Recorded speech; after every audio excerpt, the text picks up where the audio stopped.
So the Times is running the headline on page 13.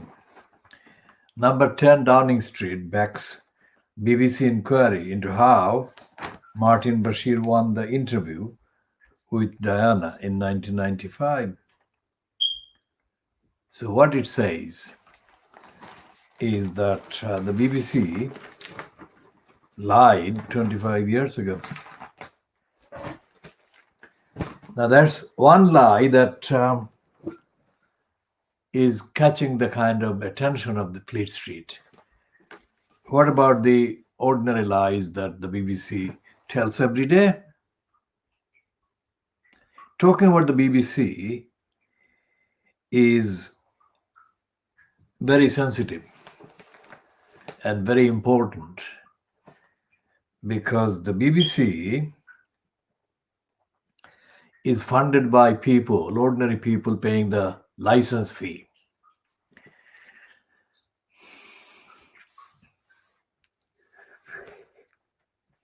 It's an obscure kind of arrangement that doesn't seem to have much kind of similarity and comparison anywhere else.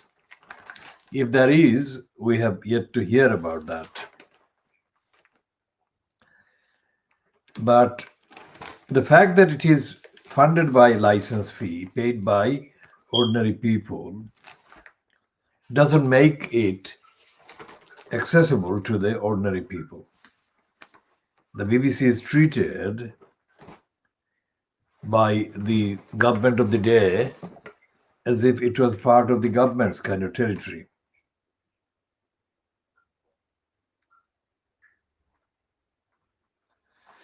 And the fact that the BBC is saying under the new Director General, who is the widely reported kind of right-winger, they keep reporting on kind of the BBC needing a right-wing Director General in the right-wing direction.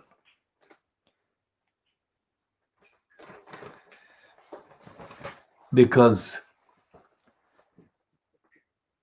the inquiry that was done in the immediate aftermath of the Panorama interview that Diana allowed to Martin Bashir was an interview that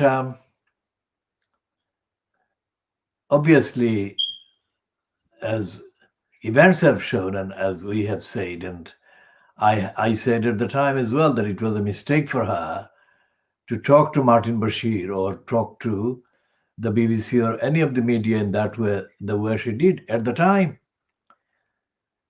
I did not publish any kind of detailed commentary, but I can say now that I always have thought that, and I can kind of compensate for the absence of contemporaneously published comments by me about Diana's decision to be interviewed by the BBC or Martin Bashir.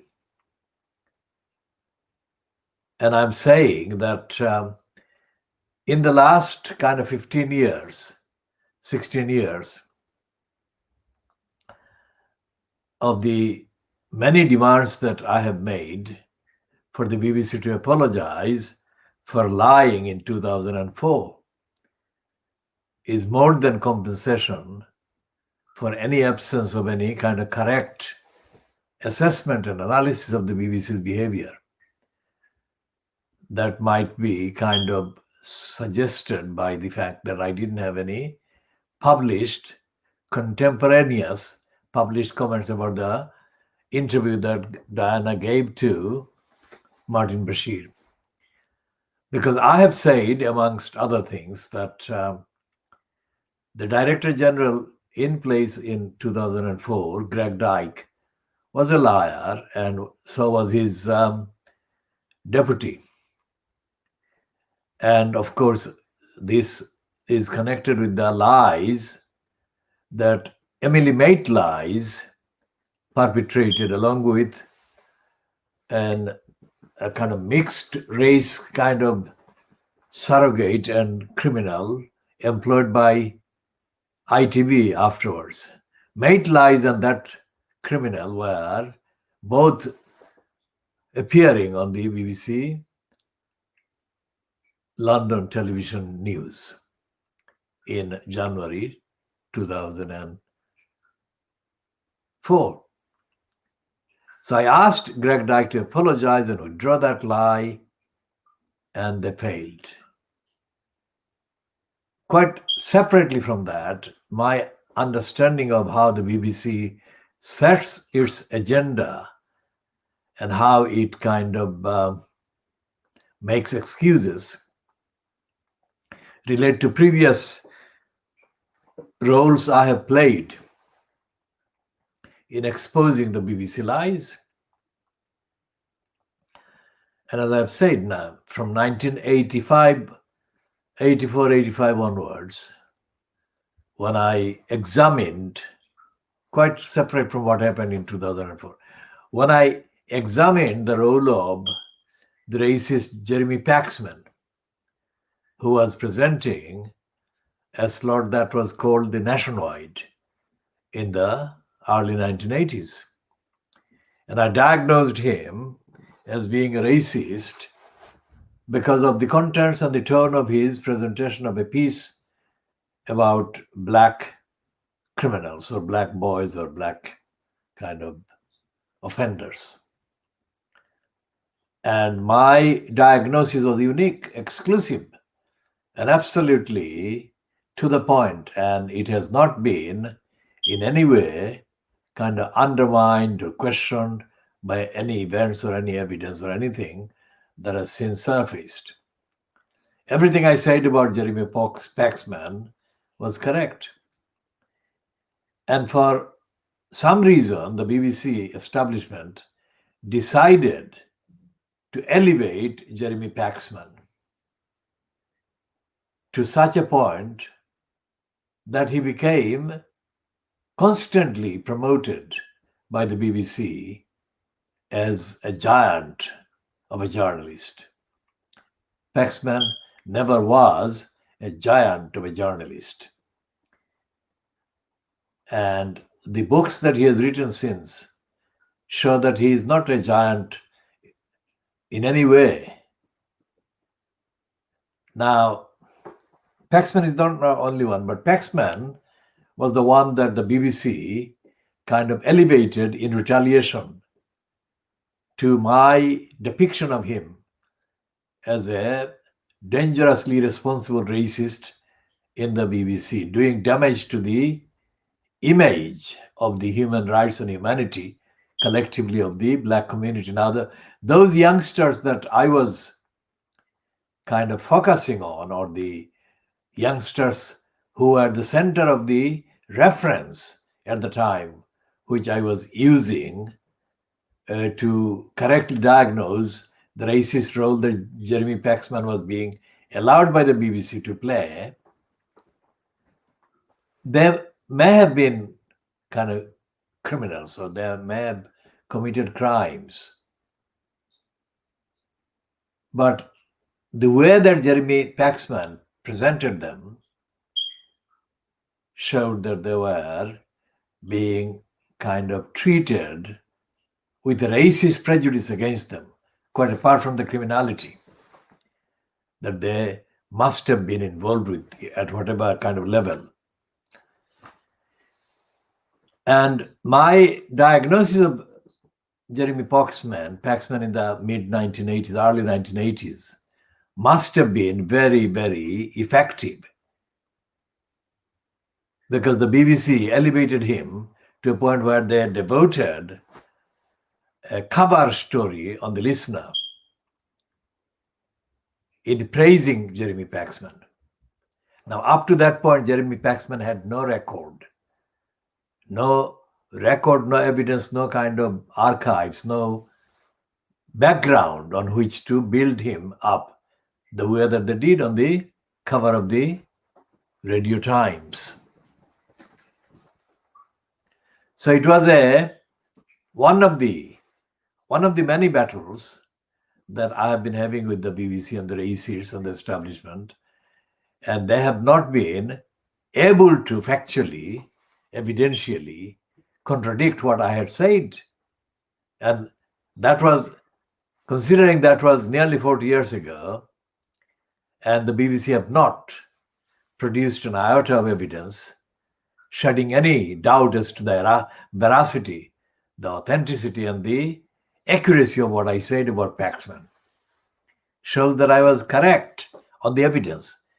And exactly that, because I had no agenda, as I never have any agenda other than to base my observations, my assertions on the evidence. Evidence as defined objectively and totally independently. So, when the BBC in 1995, that was 20 years after, kind of, I had started diagnosing the context of the BBC in the 70s, various aspects of the BBC's role. They appointed then BBC news leader or news manager or news editor, Tony Hall, to inquire into the allegation that Martin Bashir had lied and been involved in forging bank statements in order to convince Charles Spencer, Diana's brother, to believe whatever he was saying with those kind of forgeries. And that was used as the key kind of evidence, so-called. Of course, it was forgery, so it was not evidence, but at the time it was suggested by Bashir that that was true, and Charles Spencer didn't have any immediate kind of alternative but to accept that as the normal, ordinary proof of banking. And the inquiry charade that was staged by the BBC appointing Tony Hall to inquire into the allegations cleared Martin Bashir. In other words, it covered up the lies that Bashir had perpetrated and the lies that BBC had actually relied on and used. And instead of sacking Martin Bashir or penalizing him or scolding him or disciplining him or making him confess to the lies, they actually made a scapegoat out of the graphics designer person that helped Bashir forge the false bank account documents or bank statements or statement or statements, either 1 page or 2 pages or 2 pages or more than 3 pages, whatever the actual reality would never be known as at this time, because that man, his name is Weisler or Wesler. He has got a piece in the Daily Mail today. Not a piece, he's being kind of quoted, reported by the Daily Mail, which has started this current run of the campaign to have the Bashir forgery investigated. And that is on behalf of the Charles Spencer allegations.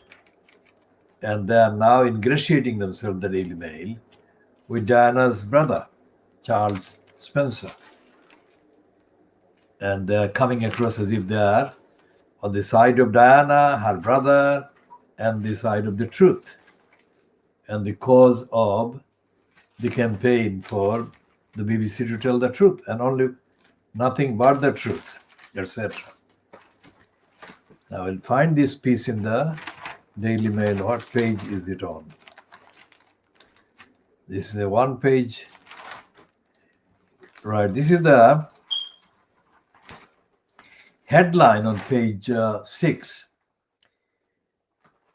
to the piece that is based on what Matthew Weisler has been saying.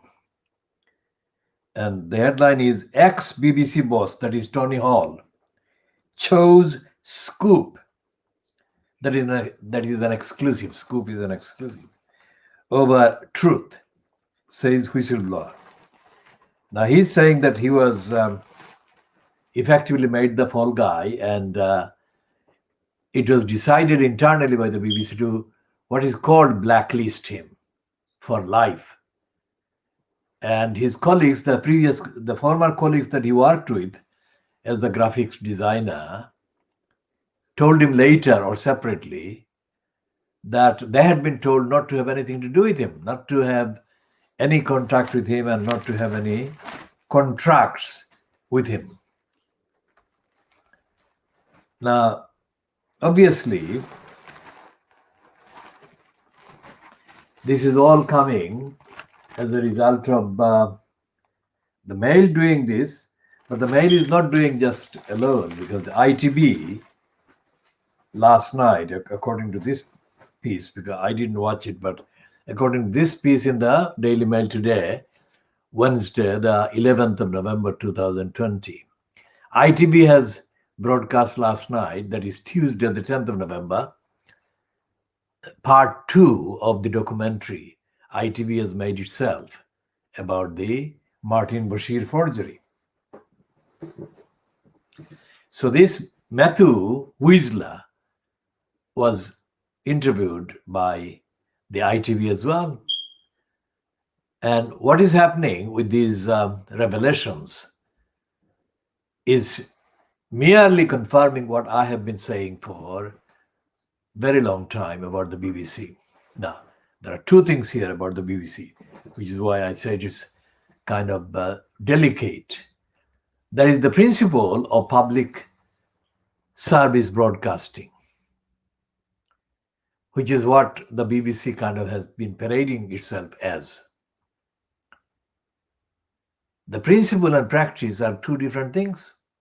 Just like there is a principle, the ideas, the principle, the purpose of an NHS and the practice of an NHS, which is something I have developed over the last few months in these broadcasts, that since the establishment of the NHS more than 70 years ago,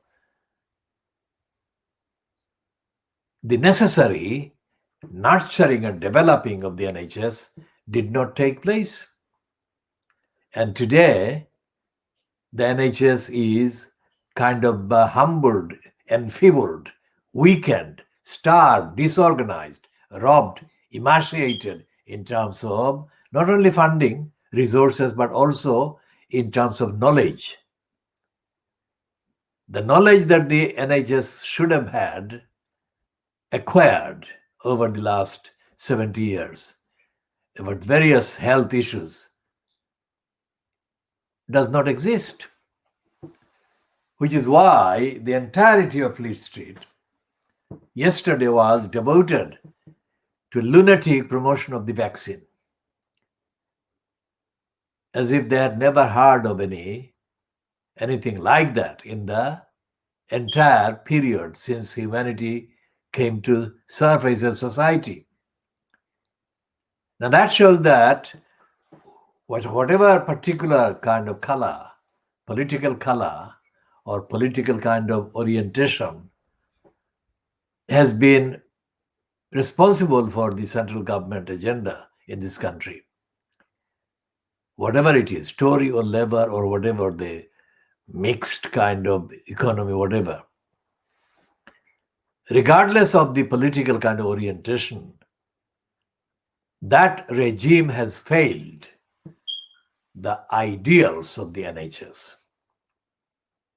I think I've made that clear.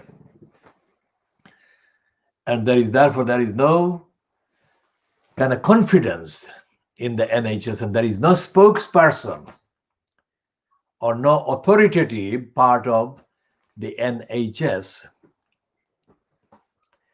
that exists, which should have existed.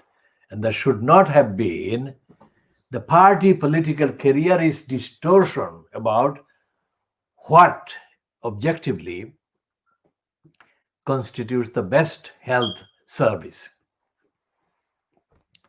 So we shall be coming to that in the next part.